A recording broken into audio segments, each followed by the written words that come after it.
My name's Brett Hall and I'm from Lamont, which is due east of Oatlands, and I've had a little bit of experience in the mining area where there's been an application put in for exploration over this area around Oatlands, and we formed a local group to just do a little bit of work on finding some information about what's really involved with this process, this mining process. So that's how I got involved. I had very little knowledge beforehand, but yeah, we really sought to seek some information about the process and how it works and how it's going to affect us locally in our community.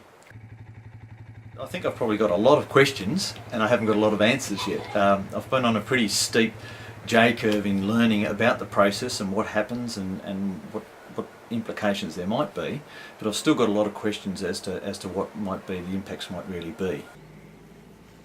Well, the big thing would be water, because water's so essential for life, and we certainly rely on that with our livestock here. We could do a little bit of cropping, but mainly livestock.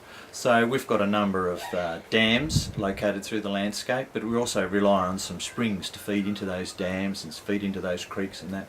So that water's being sourced from underground and coming to the surface and going out through the waterways. So we'd be really concerned about what's going underground and how that might impact the water. The mining company is going to know all these rules and regulations and all the legislation inside out, whereas we're trying to negotiate from a position where we don't know exactly where we stand and what can happen. So with that we can obviously negotiate a lot better, and that information it really provides power to you as an individual to do something about your situation and act on what you can.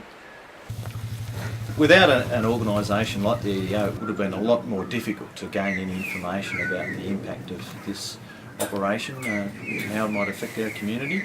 Certainly the law itself isn't black and white, and there's many shades of grey, so it's very complex, and really expecting the general public and farmers or whoever the general people might be to find out information on it's quite daunting and usually quite expensive, even when you're initially trying to gather some initial information. It's quite an expensive process, so a lot of people will be deterred by that and not get involved. So yeah, we certainly don't want to see people deterred. So that's where the EDO provides a really good service and be able to sort of just give us the background and then point us in the direction of where we might need to do some more research.